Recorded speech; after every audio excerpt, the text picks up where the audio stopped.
You didn't let me do it last time. Hello and welcome to the Turn 4 podcast. I am your host, Dan Maldonado. If this is your first time listening, welcome. If you're a regular listener, welcome back. This podcast gives a fan's perspective on IndyCar and other forms of motorsport. Before we get started, let me introduce you to my co-host, Tim Reiner. Hey, Timmy.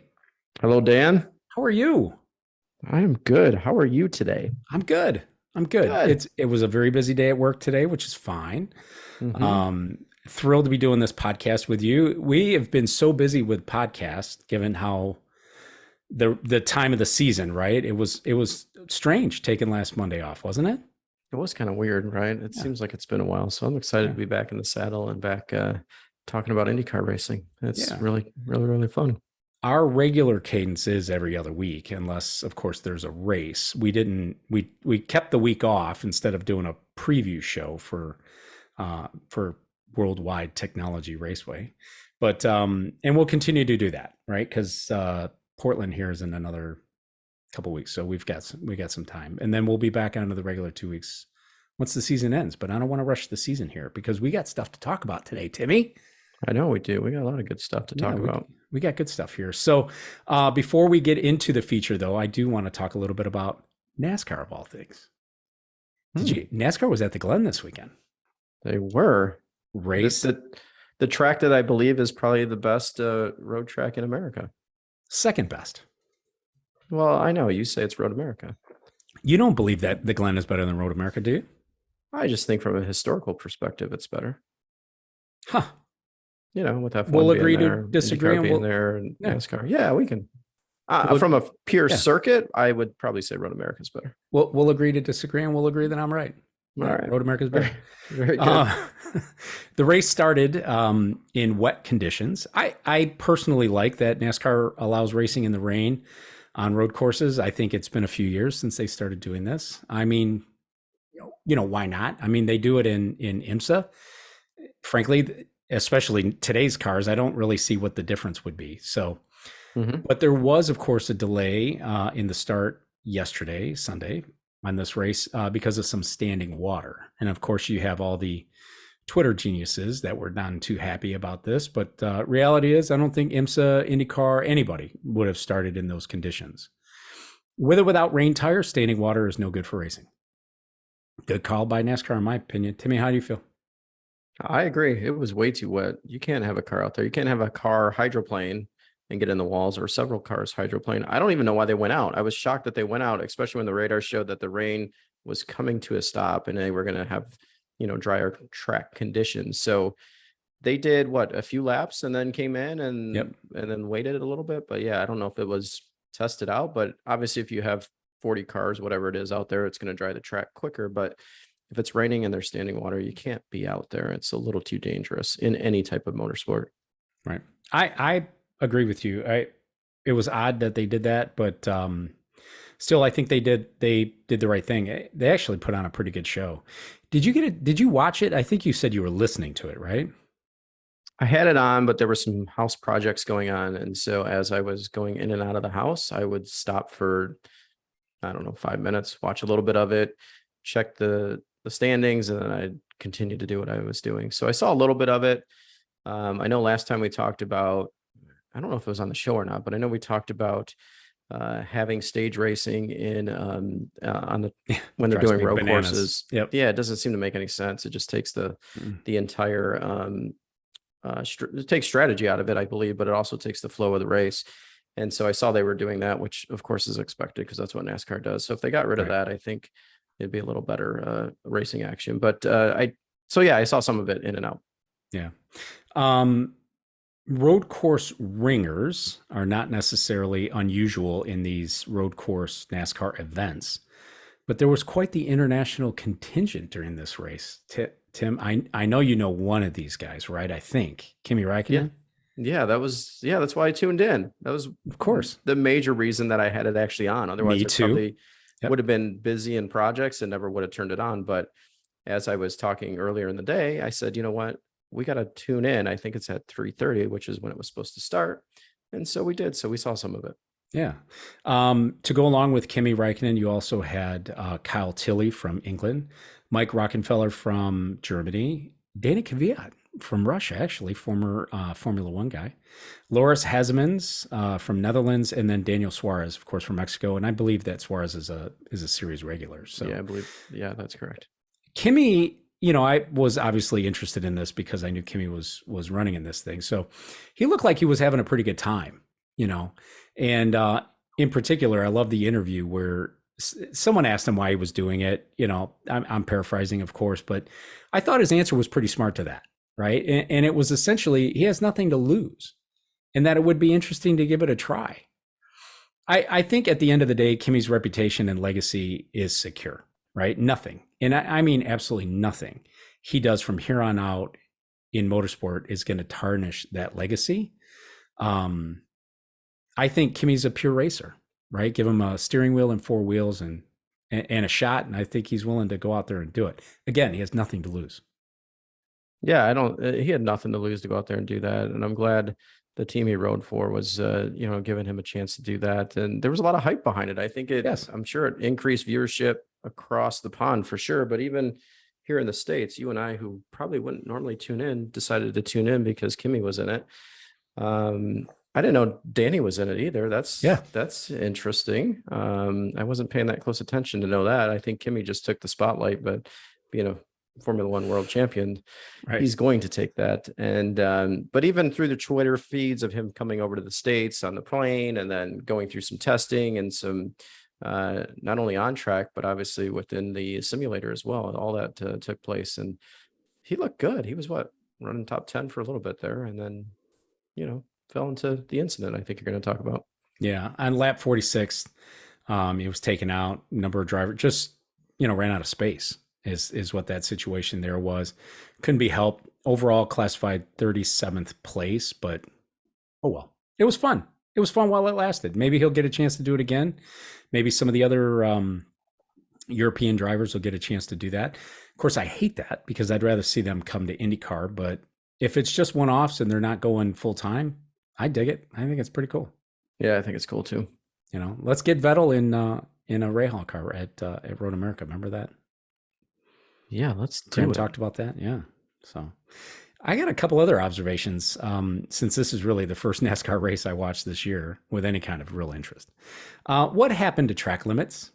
Again, I know you said you were kind of in and out, so you didn't see too much of it, but I'm sure you saw this. Superfan Mark, right? Our YouTube superfan Mark will know exactly what corner I'm referring to here. But man, there was a whole section here where they were in the runoff every time, all the time. It wasn't even a question. Makes no sense to me. Yeah, it's totally, there are no track limits. It's drive as fast as you can wherever you want to drive it. If there's pavement, go out there and take it to it. And I saw Marcus Ericsson made a comment about it. He was like, where's the track limits? But he was joking about it. And I think Twitter fans kind of went after him about, oh, they did. Don't need track limits. I didn't see that. Yeah, it totally did. Yeah. And he's like, I was kidding. He goes, I love it that they can just drive it anywhere. And if they can get to where they need to be before the other car, then that's all good. But we saw track limits with even IndyCar over at COTA. They didn't adhere to track limits and turns 9, 10, whatever. It was right there at the end of the track there. So I wasn't in favor of that either. No, I don't. It seems kind of weird, but in NASCAR, I think anything kind of goes. You can even bump a guy out of the way and you don't even get a penalty. So there's no penalizing folks for going off the track or bumping into somebody, spinning them around. I think it's just all in the entertainment of NASCAR. Right. Second observation I'll make here is really a question. Where are all the big name sponsors? Right? There remains a few, don't get me wrong. You still see Bass Pro. Menards is still there, though not a primary. Snickers, DeWalt, Busch Light. But what is it with Go Bowling, Raise Energy, Brush Creek Valley Farms? I'm not degrading these folks at all. Not at all. Not at all. I'm just saying that the number of Fortune 50 companies that we have become accustomed to seeing in NASCAR has diminished, and certainly diminished since the last time I took any real form of interest in NASCAR. I thought that was interesting. The other piece I did notice too is what I'll refer to as in-house dealing, right? Such as HendricksCars.com, sponsoring a Hendricks Motorsports car, Ally Financial, which is GM's right? Finance arm. Haas Tooling on one of the Stuart Haas Fords, and then Toyota Smart Path and something called FordPro.com. These are all in-house, right? One way or another in-house for these teams, and just kind of extending sponsorships in that other way. Yeah. I saw the Go Bowling as well. That one kind of stood out to me. And I'm like, are you going bowling this week, Dan? You gonna I'm go not. bowling? I'm not opposed to it. Lanes? Yeah, No. I'm not opposed to it. But it's funny. Wendy and I, we were watching the race together, and we had the thought at the same time was, what the hell is Go Bowling? Yeah, I saw it prominently on the screen, and I was like, oh, that's interesting. Yeah. But like, where's Tide? I'd love to see Tide back in it. That'd be great to see. I know you can't do any cigarettes or any alcohol advertisements, so that's pretty much out, right? But yeah, there are some 3 big yellow names. cars, which I thought was interesting. Yeah. Right? Yeah. So Loves, Shell, and somebody else. Yep. All good stuff, though. They always put on a show. But who won that race? Mr. Kyle Larson. It was him. Yeah. Do you know who finished second? No, I don't. Not off the top of my head. Yes, you do. The Dinger, AJ Allmendinger. Oh, AJ Allmendinger. Yeah. Yes. He was coming up pretty fast there at the very end. Yeah, probably just a couple of laps short on that one. I was thinking about that when I saw AJ, coming through here toward the end of that on that race. It wouldn't have surprised me if he would have won. What I was thinking was he raced in IndyCar kind of in that time, I believe. I don't think I'm making this up. I should have looked it up, but in my mind, if he'd have stayed in IndyCar, he would have been like one of those Dixon and Power and Castro Neves vets, right? Somebody who would have driven the old Champ car, would have driven the original IRL car or the last IRL car, I guess, and then the current DW12.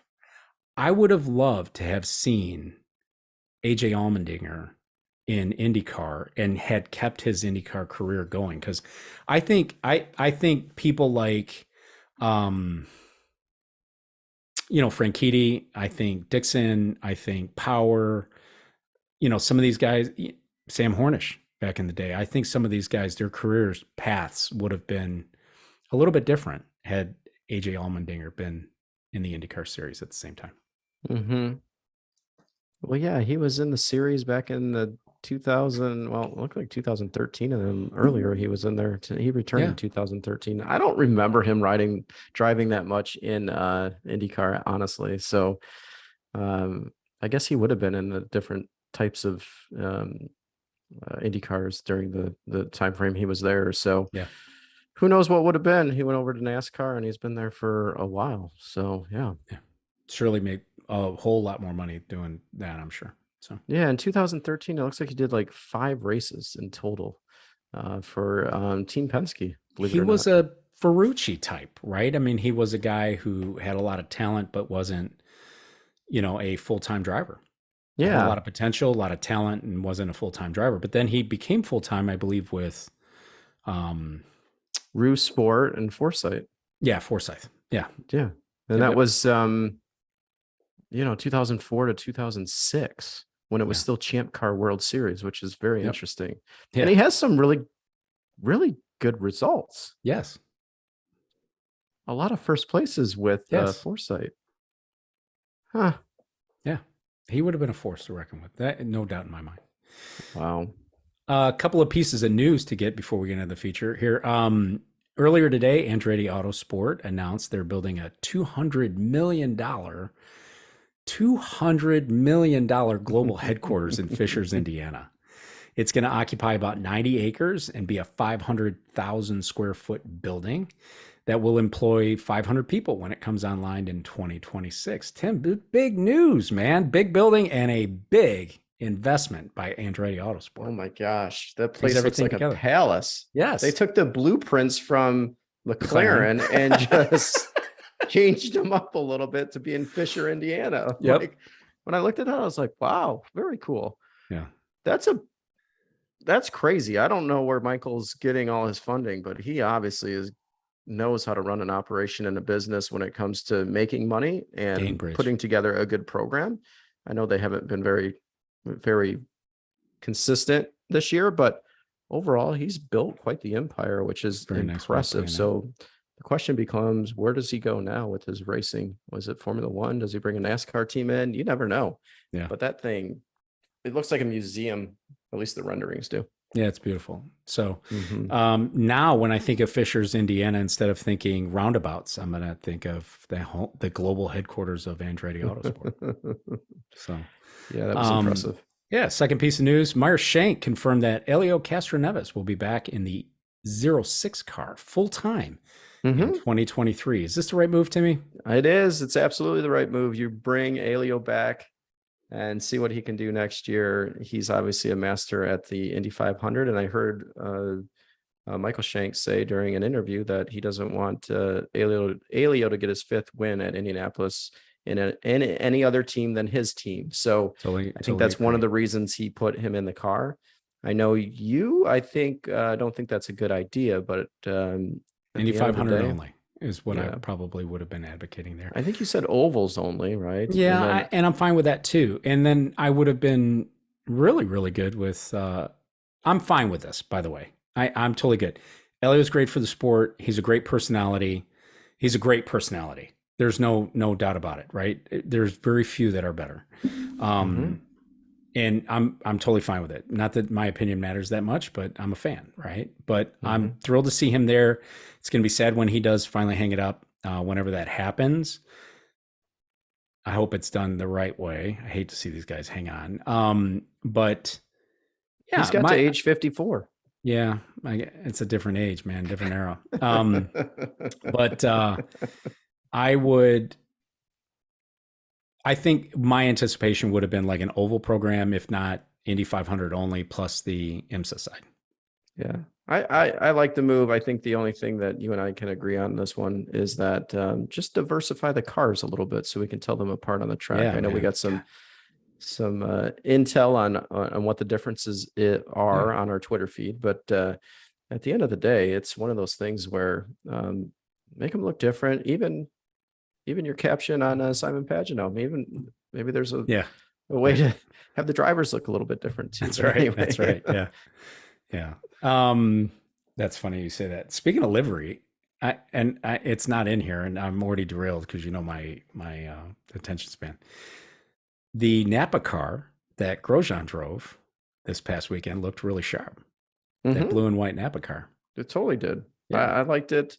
I like that Napa got the Grosjean and Rossi together. Yes. I think that's what corporate sponsorships do.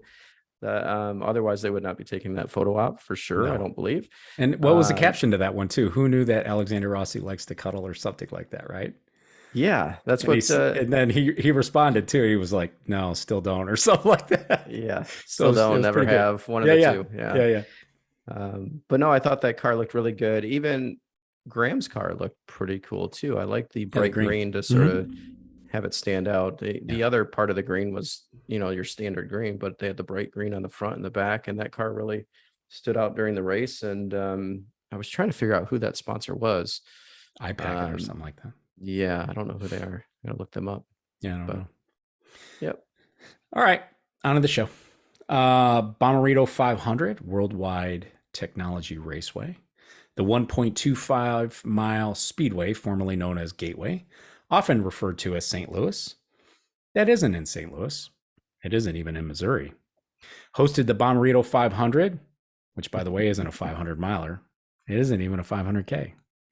Nonetheless, it's not. You looked it up? I did. Well, you do the math. It's like 325 miles or something like that. Is what it. So it's just over a 500K. All right. So yeah. Before we kick it off in earnest, we have to talk about Willpower's run to the pole. This puts Will in a tie with Mario Andretti for most IndyCar poles. Will's 41 years old, and I believe Mario drove until he's 54, which is what your reference was earlier, right? I think Will has, and I know nothing, I think Will has about one more year left on his deal.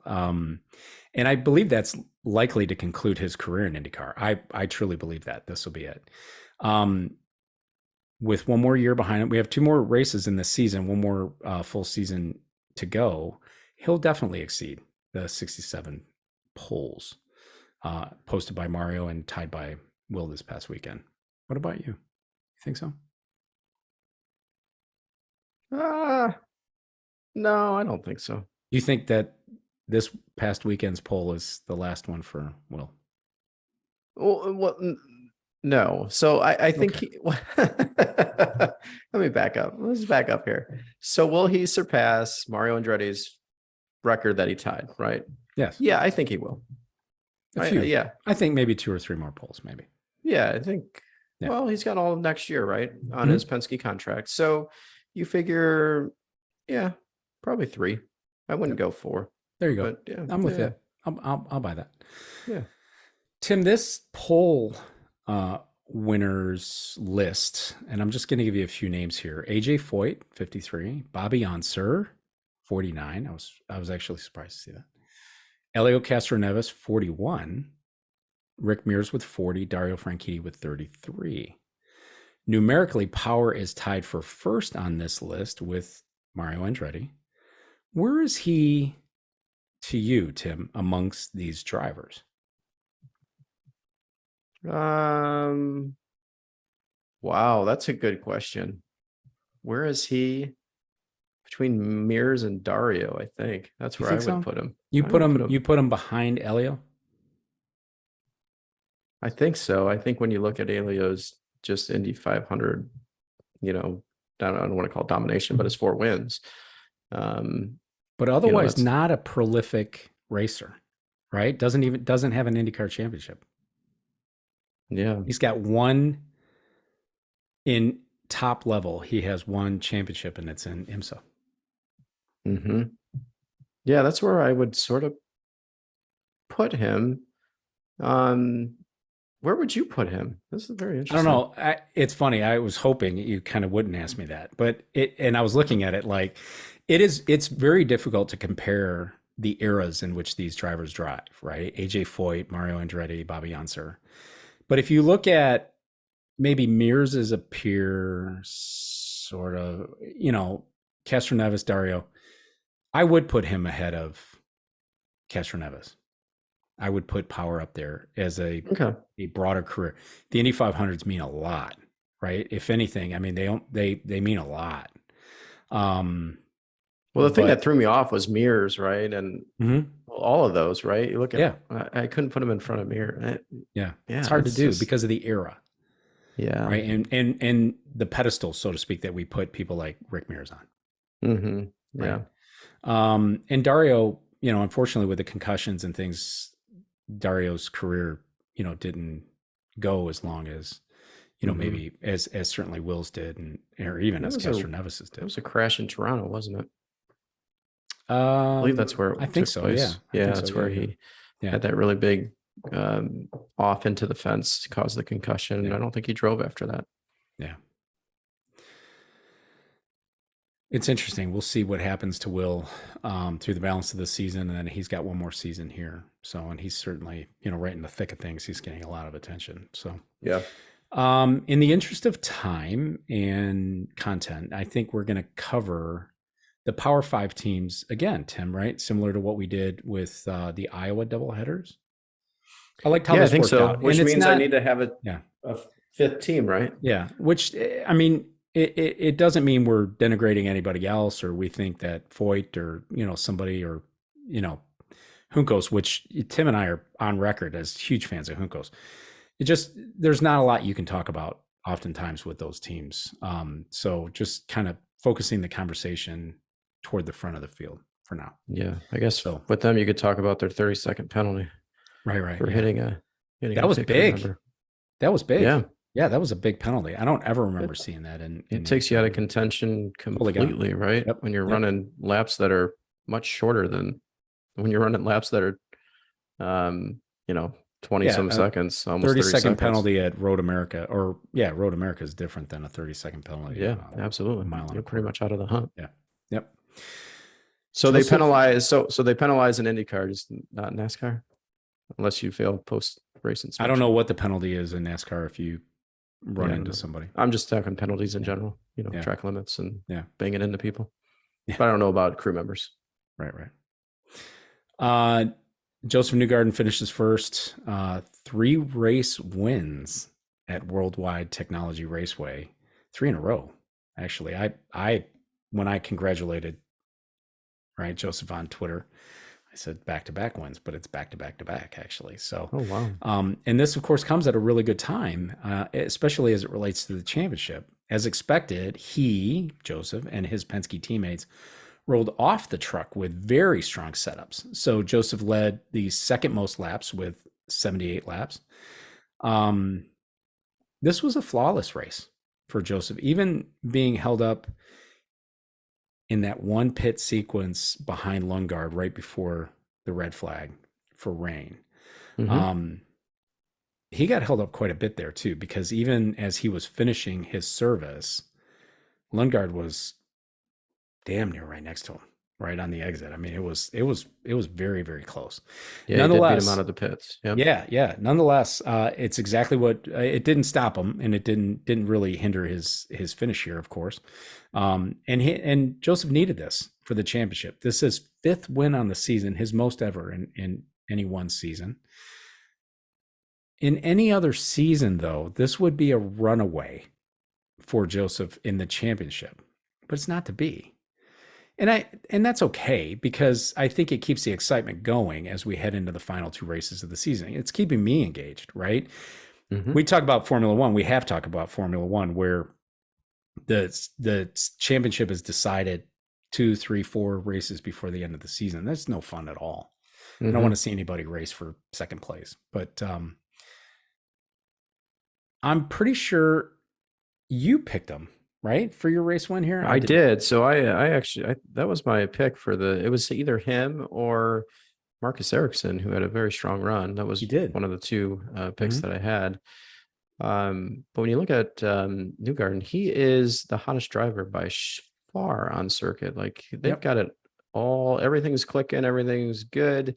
He is very poised on the track, and he is very aggressive as well when he needs to be, and doesn't seem to sit back. So he's my guy to take the championship away from Power. I just think the role he's been on and the lack of mistakes that you just mentioned, that he had a flawless race. That team's gonna. Ooh, I'd be nervous if I was anybody else in the paddock and looking at how Newgarden's been approaching these races and how he's been winning, even after the incident he had, which there was some question of whether he would continue to race with concussion-like symptoms, is my understanding. So Yeah.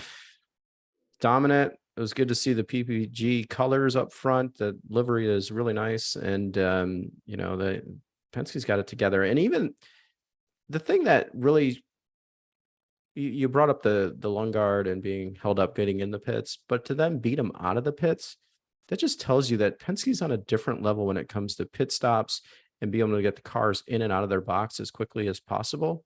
That shouldn't typically happen. You got to be a second slower in order for that to sort of transpire. So Penske's they got to figure it out totally. Yeah. Always And have. and I think going into this season, you were concerned with Penske and just the changes of the engineers and whether some of these Newgarden's teams, team particularly. Yeah. yeah, and whether Yep. they would gel and do what they need to do. There's my word, gel. Yep. And they've done it. It was rocky though in the beginning. Yeah, So there's some you bad put stock in finishes. the gel. I don't. Especially in this type of situation, I don't at all. But it was kind of rocky. I 5 wins on the season, but it was feast or famine for a while. So it seems like they got it all clicking now, and are putting it together. And I don't know how you stop him. it's still hard to say it's his to lose, because he's still not leading this thing with 5, and the guy who is leading this thing has only got 1, and it's his teammate. True. It is. And Yeah. And I know you said that Newgarden is on it, right? I mean, he's the one to beat right now. He's driving the best. You know who else? Scott McLaughlin, 3rd place. And I yeah, think although out of the championship hunt, out of the he's hunt, some yeah. bad luck earlier in the season, similar to the bad luck that Newgarden suffers. Just Newgarden was able to rebound with all these wins. I'm certain that Scott might have been thinking that he was going to take his 3rd win on the season, as he was the leader when the rain came. I would have been happy to see that victory for Scott, but I'm thrilled that IndyCar was determined to get that track back to ready for the 43 lap shootout, because this was two different races. The first race, especially with Will leading, I got it in the notes here. Will led 128 laps in the first part of this race. It was a runaway, right? It was, I don't want to say boring, but it wasn't as exciting as it was once they came back. So there was two very different races here. It was excited. So once the track was dry and racing resumed, Scott was in the sights of his bus bro, Newgarden, right? Mm-hmm. Scott had nothing for Joseph and lost the position, and it sounds like his car was going off a bit. That not only allowed Newgarden to pass, but also allowed a hard-charging Malukas to get around. And we'll talk a little bit more about David Malukas here in a minute, but man, had this race gone 2 more laps, I think the rookie might have picked up his first win in IndyCar. Yeah, the car looked really fast, and he was coming up, and I know we're going to talk about that. But with McLaughlin, he was still smiling after being passed, and he got 3rd place. So it just goes to his character. I think he's an all-around good person. I'm glad they went green as well. The race really amped up after the red flag, right? I think it was sort of stagnant up to then a little bit, and then things really shook loose. And I think really after that first caution, that's when the raciness kind of came into play. There were different strategies on when to pit, when not to pit.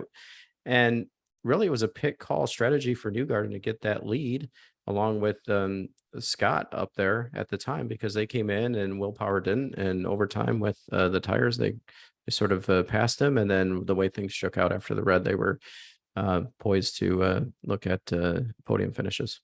Yeah. And that's exactly it. I would point to Willpower finishing 6th in this thing. He faded a bit in the final stages after dominating early. He led 50 more laps than Joseph Newgarden did, but he couldn't put it together for the win. And I think it's exactly what you said. It's a pit miscue. Newgarden and McLaughlin pit. And I think that set them up for a different race, especially after the red flag. That set them up for a different race where they were able to use a little bit more of the car. They were able to use a little bit more fuel and to really hang it out there. And Power didn't have that same luxury.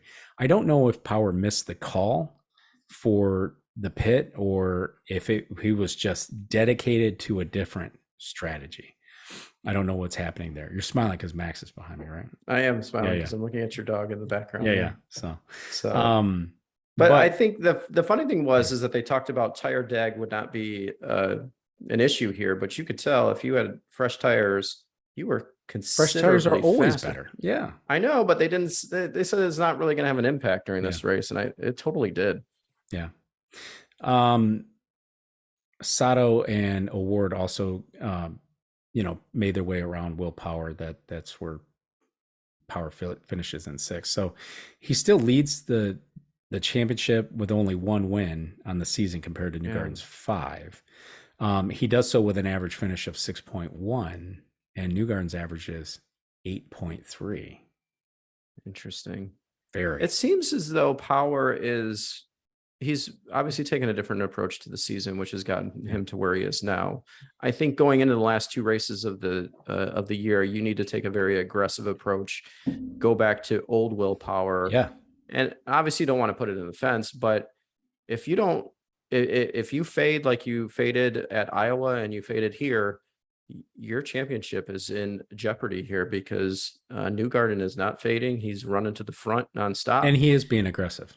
And he's being aggressive. Yep. Which it's unusual to see Power near the end of an event fade. That's not what we're used to seeing. He's dominating or he's in the fence, we'll call it that, or retired for some mechanical reasons. So it's odd to watch it a little bit. It's almost like it isn't like it's almost like a different person in that number 12. Yeah, it is.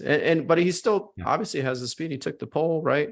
Yeah. But he hung it out. I don't know if you watch qualifying. That pole effort, I did, yeah. But Newgarden missed his first lap, right? And he was kicking himself that he missed his first lap on a shift or something. And so he may have been dominant this whole race if he would have got qualifying right, which he was never out of it. He was top 3, I think, the whole time during the race. But yeah, look at Penske, 1, 3, and 6. Great performance by that team. And it's weird to see Power in that 6th position. I expect him up higher. Yeah. I don't expect him to be the last Penske driver across the finish line. Me neither. Me neither. I agree. Huge result here for David Malukas. We mentioned Dale Coyne Racing, second place for Malukas, his best finish in IndyCar yet. Certainly could have been a winner here if it had gone just a couple more laps, I believe. I took Malukas as my rookie of the year. You took Lundgaard, which at the time I thought was insane because of the issues at Ray Hall, Letterman, Lanigan Racing, qualifying, et cetera, et cetera. So far, you got this thing right still, Tim, right? I know, Lundgaard, even with the second place, right? They're not far off. Yeah, Lundgaard has 283 points to Malukas' 272. That's just a little sort of a side note here of what I still believe is Malukas has really come alive since Mid Ohio, with the exception of Crashville, where he finished 20th. Mm-hmm. I've said it before. Coyne is a solid team. We saw it with Grosjean last year. We see it with Malukas this year.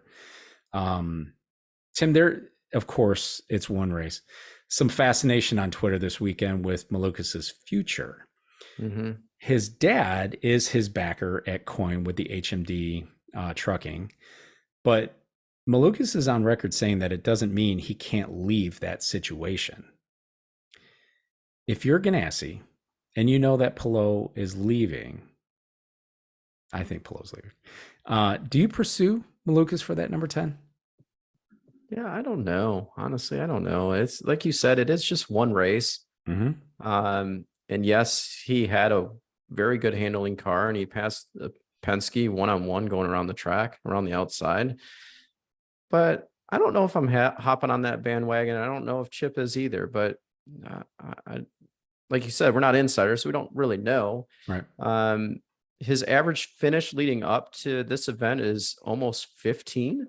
Yeah. So 14.9 is his average finishing position. So that doesn't bode well. But because I think if you look maybe what Grosjean did last year in Coyne and what Sebastian Bourdais done at Coyne, again, those drivers have much more experience than David Malukas does. It's promising for him. He had 2 top 10s this year, Mid-Ohio and Iowa, which was the second race. And as I think most of our listeners know, he was second in the Indy Lights last year with quite a few victories too. So yeah. I think he's promising. Yeah, for sure. Yeah. I don't, maybe Chip looks that way. The only team I would leave that situation for would be Ganassi. If I were David Malukas, or if I were advising him, the only team I would leave Coyne for in that situation, because it's a unique situation because mm-hmm. his dad is there, his dad's involved as part owner of the team, is back in the team. The only team I would leave that for is Ganassi. Yeah, that makes sense. Unless Penske offered something, of course, but that'd be the only other team. But there's really not a spot there, as we all know. Correct. And it's funny because when I think of that, and you always correct me on that, and I appreciate it because I look at it very singularly, like Honda teams to Honda teams, like at Honda driver to Honda teams is what I always think. I rarely, like the Rossi situation, Rossi leaving Andretti Honda to go to, Arrow McLaren Chevy. I often times get very singularly focused on, going from a Honda team to another Honda team. Yeah. So, and just thinking of that Coyne seat, and I know you weren't a fan of Grosjean moving over to Andretti Autosport, and his season has not gone the way that a lot of people anticipated. I think you saw through that originally when you were looking at that deal and went, "Wow, I don't know if I would make that move. I would stay in Coyne one more year and then look to see what the happens, options are." Yeah, and imagine that now with the number 10 getting ready to open. I know. Imagine that. Yeah. Right. Yeah. But everybody makes life decisions at certain times, and the what ifs, you never know what could have been there. Yeah. But great run by Malukas, right? And the whole Coyne team. And I know we'll get into Sato here too. So they must have had the setup right. They had the Honda power plant doing what it needed to do. And it was exciting, those last 42 laps, whatever it was. Yeah. And to see, the running order shift in just that small amount of laps. And when you look at the beginning of the race, which was the first 47 that I couldn't, when I first watched my recording, I was on lap 47, so I had to go to the pre-race. Oh yeah. Yep. But nothing ever. There was not a whole lot of action except for one that we'll talk about a little later. But not a whole lot of action at the top 5, I'd say. Right. Sato, as you mentioned, 5th place. Sato doing Sato things, right? He's good on ovals. He's always been good. And it's good to see this as a very fine result for Sato. Shows that Coyne had a great setup that worked in St. Louis. Yeah, and the thing he had a misstep and almost took out Power, right? Remember, he came up around Power and there was some smoke there, so he had that misstep. He's had a few other missteps like that as well. So I don't know what's going on and why that's Sato happening. doing Sato things. Is that what that comment means? Yes. Okay. That's part of that. Yeah. He's very good. He's very fast. He's going to hang it all out and gets a little clumsy sometimes. Yeah. And that's what happened. And that was, and no penalty, which was interesting. Just a racing mistake, I guess. It is. Like, That's, Okay. Yeah. Arrow McLaren, 4th place, Pato Award. Nice finish here with this 4th place, but I don't think it's enough to keep a grip on that championship. I think it's one finger and it's about to slip here. So, which really means he can be full send for the next 2 races. It's funny, Tim. He said that finishing anywhere but first in the championship means nothing. I like that attitude. Yeah.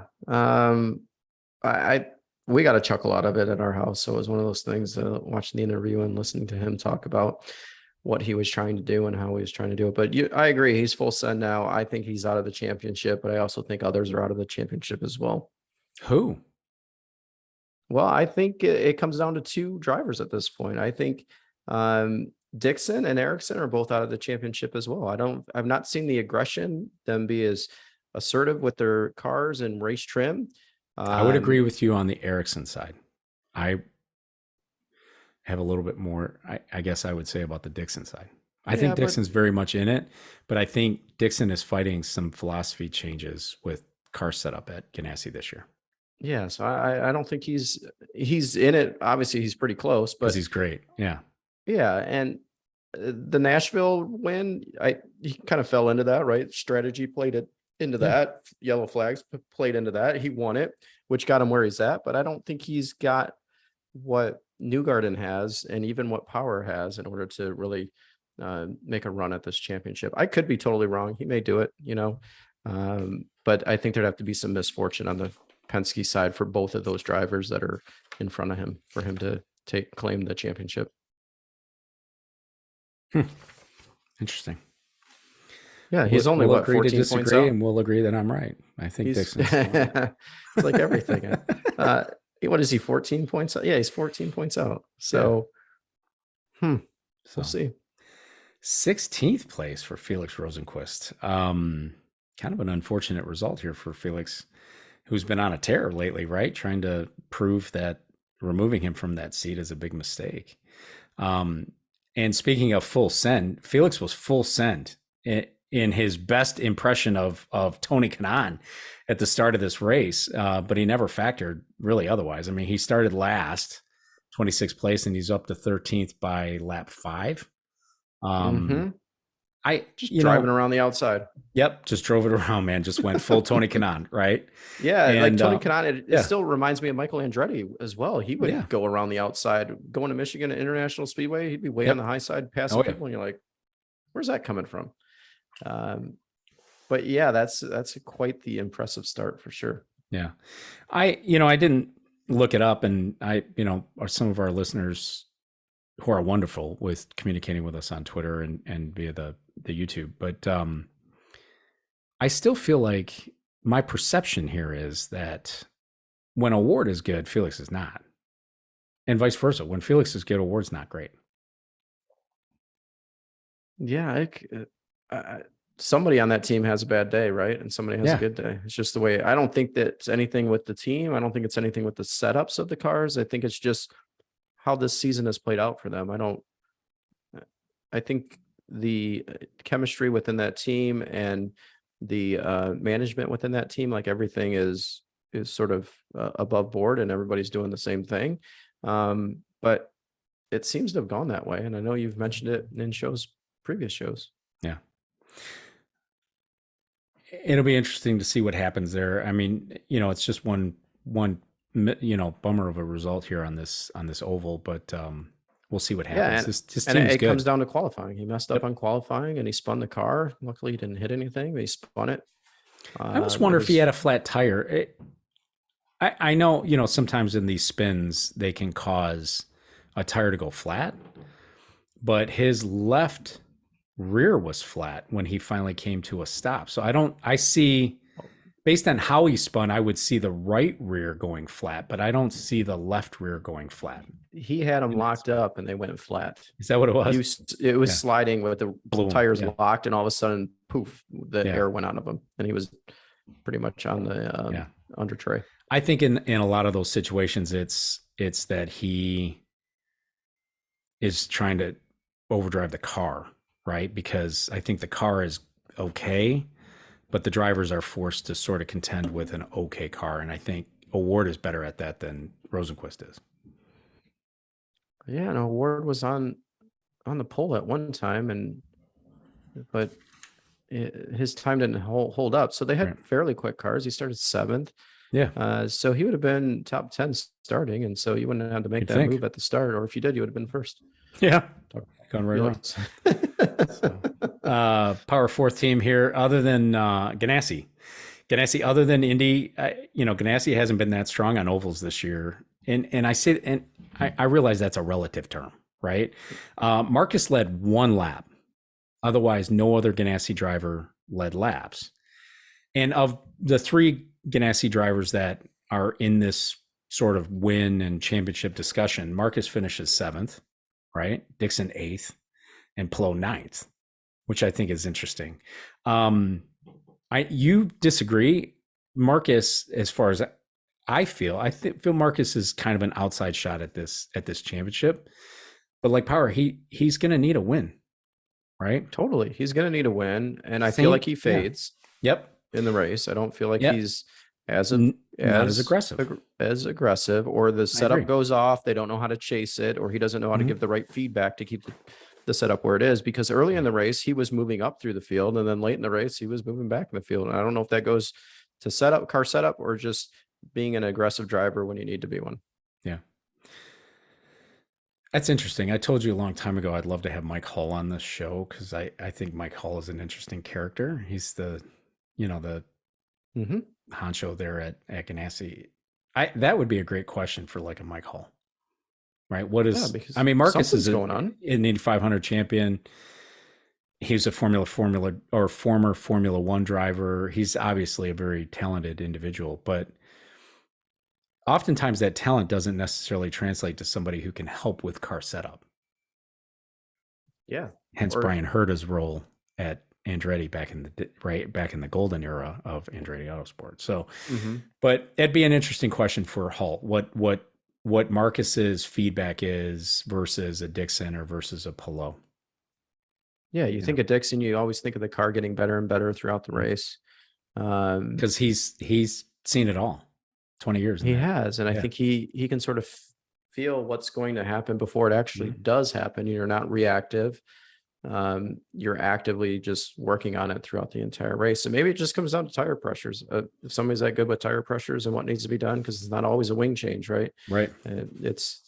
So when the ambient temperature comes down, the track temperature comes down, what do you do with tire pressure? So I don't know if it's the same tire pressure guy across all those cars. Who knows? It's still engineering, right? Engineering would direct that move. So yeah. 8th place for Dixon. Again, like Marcus, I still believe Dixon is in this championship, but he'll also need a win in one of these final races. They're both out. Yeah, I know. You tell me. It comes down to Penske. It's third place. Third place. He's only 14 behind. I know, Dixon but it's just based on what I'm seeing. 17 behind. It's just based on what I'm seeing. Power and Newgarden get together at Portland, and suddenly it's Dixon and Ericsson leading this. Well, barring anything like that, but just if let's say all 4 cars finish the last 2 races, no one has an unfortunate incident or gets tied up in something, I don't think they can do it. That's what I'm going It's off close. of. It's close. Because I don't think any of those drivers is going to put a foot wrong. So I Yeah. think it just comes down to um, raw aggression in the car and trying to get the most out of the car. And from what I've seen, Newgarden's the guy. Got the most aggression, that's Yeah. for sure, which Yeah. doesn't always translate to, results. Ninth place for Alex Palou. I think Palou is out of the championship. He sits fifth, and he's 43 points adrift. I mean, because Tim, we're going to talk about it, right? -3 for Newgarden, -14 Dixon, -17 Ericsson, -43 for Palou. He's out of it. Okay. Yeah, Really great effort by Palou in his defense of this championship. And I would say that continued on through all the drama with regard to his contract situation. He never wavered and he never gave up, right? Mhm. But I found this interesting, though. Did you see Palou's interview during the rain delay with Kevin Lee? No, I saw your tweet.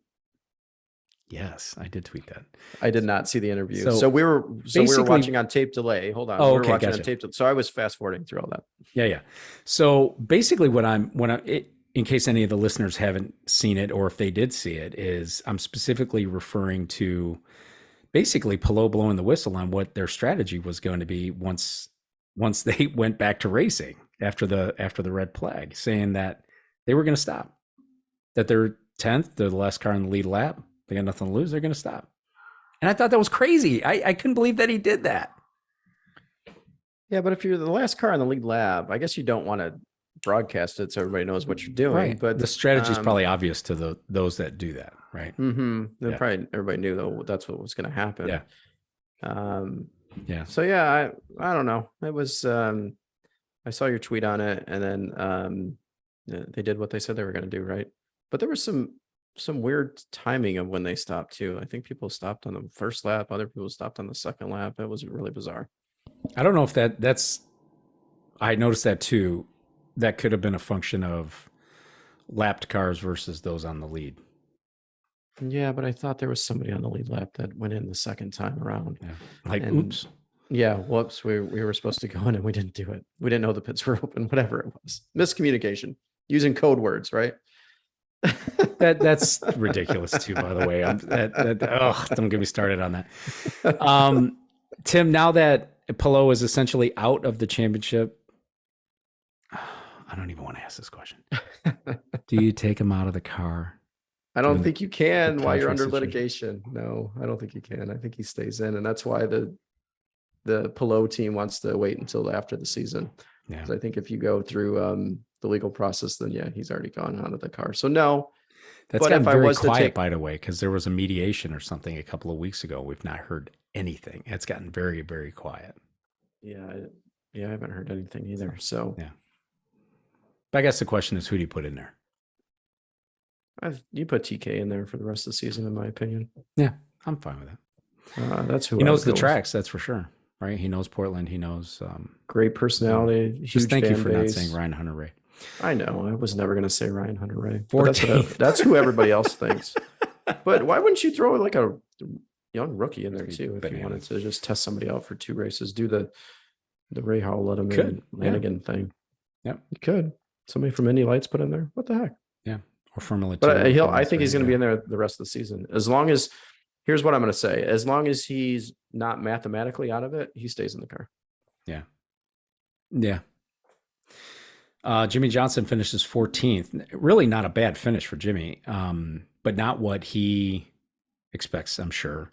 And really not what his legion of followers expected either. But Worldwide Technology Raceway doesn't race like a traditional oval, right? There's heavy braking and shifting, which I think is bizarre. They're in 3rd gear in some of these shifts.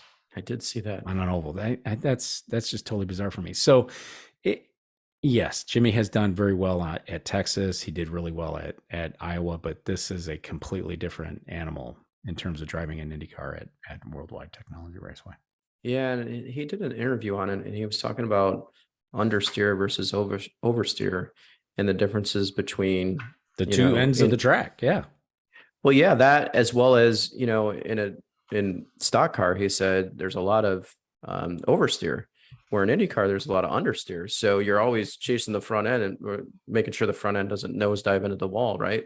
And I don't think the car was loose enough for him, honestly, for him to get a better result. I think it was just a too conservative setup that he went with what his teammates did, and he's just not used to driving a car like that.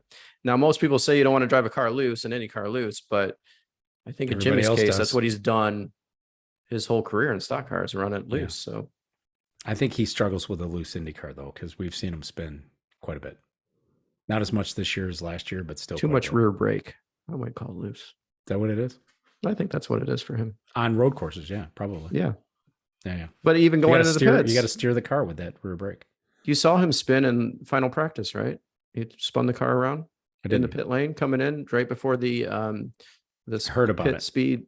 Yeah. So they said it was a downshift and braking at the same time and lost the back end.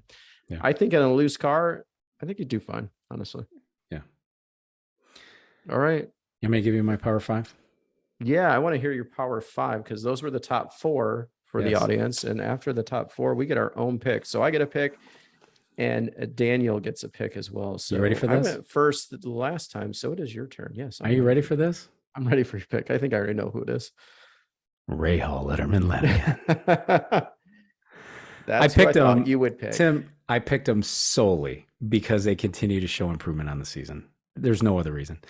This team, from where I stand, seems like they should be week in and week out competing with Ganassi and Andretti, and that's, the other Honda teams. But they're not. And oftentimes they show up and are just terrible in qualifying. Still, there's improvement, and we've seen improvement. 10th place by Graham Rahal. Speed and good strategy drove this 10th place. 19th, Lundgaard. Actually just didn't have a lot this weekend. Didn't see much of Christian this weekend, which is a dramatic change over where he's been the past couple of events, because he's been the class of Rahal in general, right? Over the last, got several seasons even. Miles ahead of Graham and Jack. And 24th place for Jack Harvey, which is just obviously a mess. But he was running strong to begin with, similar to Graham with strategy and speed, but trouble in traffic, putting him high in the marbles and then just tag the wall, and that was it. Game over. Yeah, he got high and hit the wall, which Yep. is totally unacceptable in my opinion. He can't do that. You want to say that. There's so many expectations around Jack Harvey, and he just hasn't lived up to them. And the team as a whole hasn't either. So I'm not just blaming Jack, but Yeah. I put it more on the Graham team. finishing 10th, Yeah. the last car on the lead lap, by the way. Yep. That's a good result for Graham. But they should be running for top 5s, in my opinion. Absolutely so agree. it was hard pickings for number 5, honestly. Yep. So Who'd you pick? My number 5 is Andretti Autosport, believe it or not. Okay. And here's why. I'm going to tell you Bring why it. I picked Andretti. Yeah. Bring it. The first biggest headline of this race weekend for Andretti is that Devlin D. Francesco outqualified all his teammates. Well, not really, right?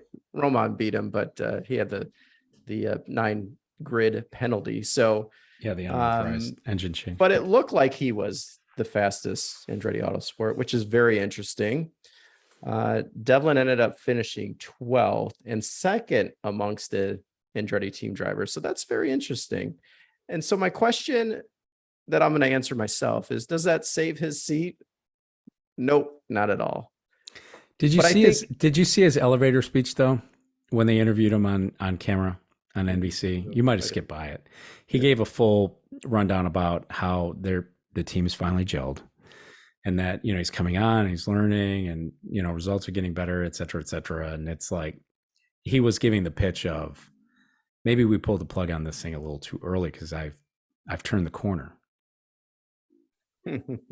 I call it the elevator speech, right? In case you get on the elevator with your company president, you got to have a couple of things that you got to have a few things to say.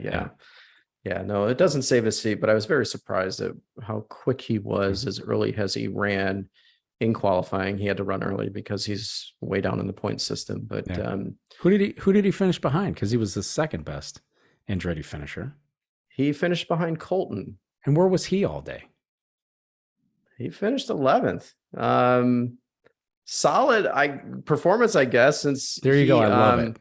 Yeah. Since he also qualified 11th, he just Yep. had a solid average car, and he finished where he finished, which was where he finished where he started, which was 11th. Yep. So I think the big story about Andretti Autosport is none of the drivers finished in the top 10. And that's like the biggest story behind Andretti Autosport this weekend. And all drivers were at least one lap down to the leaders. Grosjean finished 13th. Rossi finished 25th. Rossi ran out of fuel. I know. Again, that is inexcusable. That's you talk Brian about Jack Barnhart. getting in marbles and hitting the wall. Running out of fuel is inexcusable. Yep. And he finished 34 laps down. Yeah. Inexcusable. So they are my honorable mention just because of a disaster weekend. Are they your power 5 or your honorable mention? Well, they're my power 5. Okay. So who's your honorable mention? My honorable mention, we've already mentioned, and it goes to Felix Rosenquist. I'm just going with the driver for his start of the race, and that's all I got to say. That's I like Felix. Who's yours?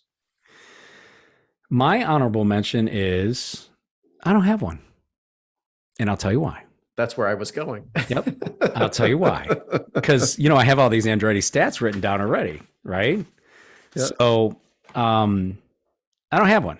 And it's because Andretti grossly underperformed this weekend, as did Shank, as did Carpenter, who we come to expect good things on ovals. So I don't have an honorable mention, right? Andretti, you already covered. 11th place, Herta, 12th, DeFrancesco, 13th for Grosjean by strategy.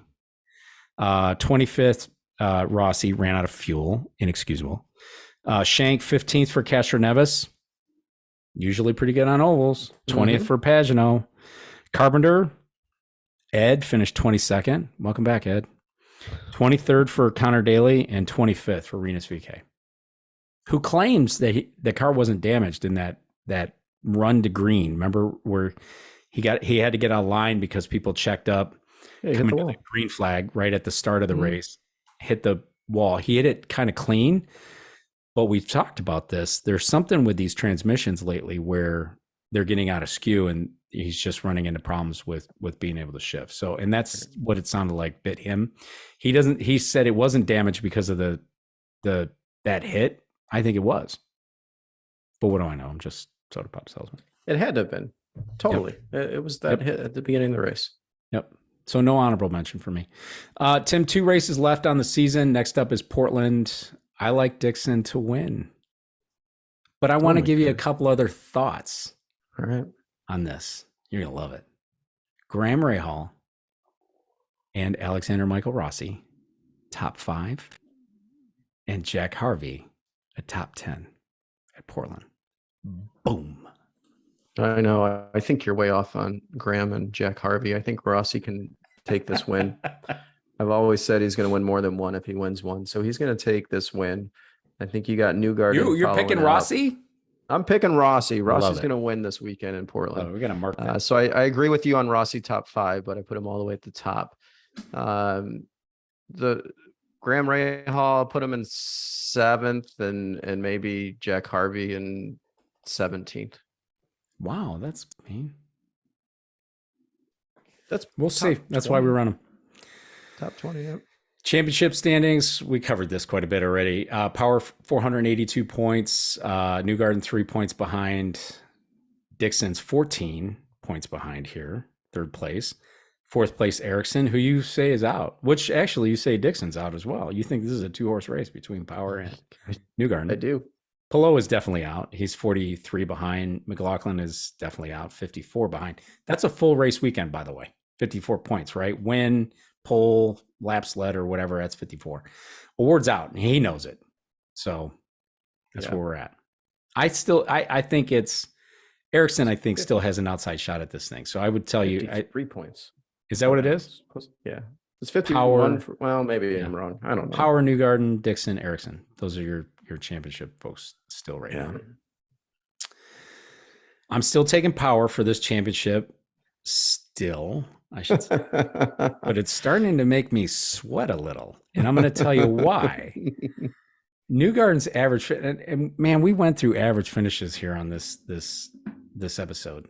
Newgarden's average finish at Portland since 2018, that's when they've been back, is 6.7.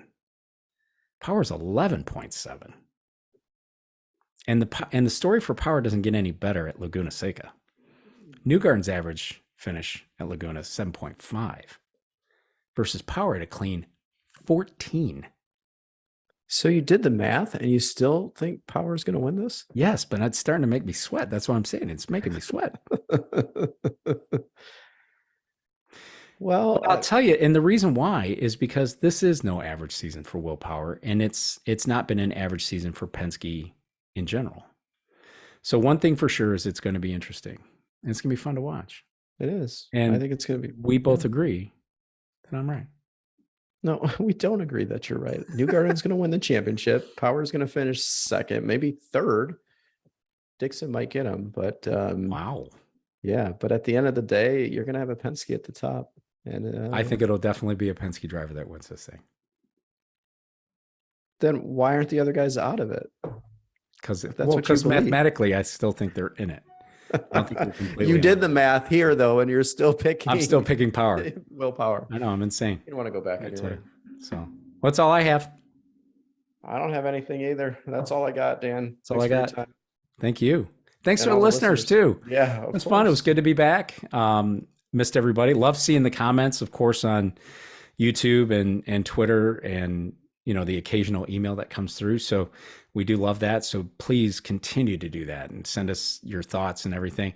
Hey, we're getting toward the end of the season as well, which means we're going to have an off season. So you got show ideas, things like that, send them into us. Yep. Hey, maybe we'll let you do a segment. I'm digging that Maybe. idea, aren't you, Tim? A I listener know you are. segment? You've been talking about this Digging that and letting a segment listener thing. come in and do a segment with us. So, which we of course reserve the right to boot you off if we don't like what you're saying. But that nonetheless, is true. Yeah. that's where we're at. Engage with us on social media. Consider becoming a Patreon supporter. Twitter, Instagram, our website, and of course YouTube. Everything is in the show notes. Thanks for joining us, everybody. We'll catch you next week. In 2 weeks. See ya. After Yeah. Portland. 2 weeks. See y'all. That's it.